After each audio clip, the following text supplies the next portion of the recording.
দেখেন সহিহ বুখারী 3472 নম্বর একটি হাদিস, বনি ইসরাইলের দুইজন ব্যক্তি, এক ব্যক্তি আরেক ব্যক্তির কাছ থেকে জমি ক্রয় করে নিয়েছেন, ক্রয় করে নিয়ে চলে গেছেন, মানে চাষাবাদ করার জন্য জমিতে গিয়ে দিয়েছে, জমিতে গিয়ে দেখতেছে সোনার কলস, সহিহ বুখারী হাদিস, সোনার কলস, কলস নিয়ে ওই ব্যক্তির বাসায় চলে গেছে যিনি জমি বিক্রি করে দিয়েছে, বলছে ভাই আপনার জমিতে সোনার কলস পাওয়া গেছে। তো যিনি বিক্রি করে দিয়েছেন জমি, তিনি বলতেছেন আমি জমি বিক্রি করে দিয়েছি, জমির সঙ্গে যা ছিল সবকিছু বিক্রি করে দিয়েছি। তাদের দেখেন আল্লাহর ভয়, পরকালে যদি কোনো কিছু হয়ে যায়, বলছে যে জমি তো বিক্রি করে দিয়েছি, জমির সঙ্গে যা আছে সবকিছু বিক্রি করছে। যিনি ক্রয় করে নিয়েছে তিনি বলছে যে আমি জমি ক্রয় করেছি, জমির মধ্যে কি আছিল ওইগুলো তো আমি ক্রয় করিনি, এখানে আপনার সোনার কলস আপনি নিয়ে নেন। চিন্তা করেন তাদের ভয় কেমন ছিল আল্লাহ সুবহানাহু ওয়া তাআলার প্রতি, যে না পরকালে যদি একটা কিছু হয়ে যায়, আমি তো জমি ক্রয় করেছি, জমির ভিতরে সোনার কলস ছিল, এটা তো আমি ক্রয় করিনি। বলছে আপনি জমি ক্রয় করেছি, সোনার কলস করে নেই, এখানে সোনার কলস আপনি নিয়ে নেন। কেউ নিতে চায় না।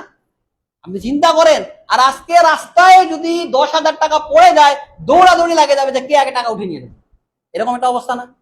এমন একটা অবস্থা, মসজিদের মধ্যে নতুন জুতা থাকে না, আমাদের ইমান আজকে কোথায় গিয়ে ঠেকছে আপনি চিন্তা করেন।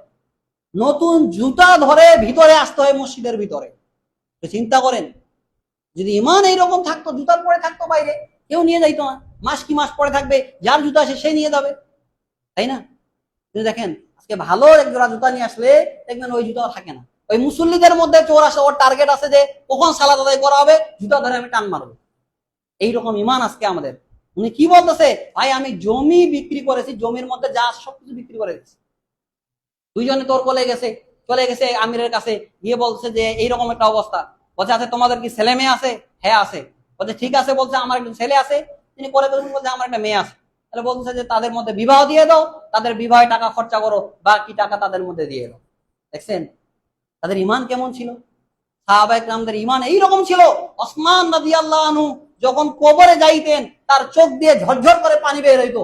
ওসমান রাদিয়াল্লাহুকে জিজ্ঞাসা করা হয়েছিল যে আপনি যখন জান্নাতের কথা শুনেন, জাহান্নামের কথা শুনেন, এত তো বেশি কাঁদেন না, কিন্তু যখনই কবরের কাছে আসেন এত বেশি কেন কাঁদেন?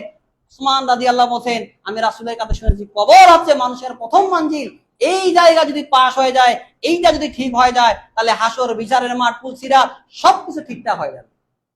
চিন্তা করেন তাদের ভয়টা কত বেশি ছিল, চোখ দিয়ে ঝরঝর করে পানি পড়তো। কিন্তু আমরা আজকে চোখ দিয়ে পানি বের হয় না, কান্না আসে না আমাদের আল্লাহর ভয়ে। সম্মানিত উপস্থিতি, কথা বলছিলাম যে তাদের ইমান এই রকমই ছিল। তারা নিজেরা, সাহাবায়ে কেরামরা নিজেরা না খেয়ে অন্যদেরকে খাওয়াইতো, তাদের ইমান এইরকম ছিল।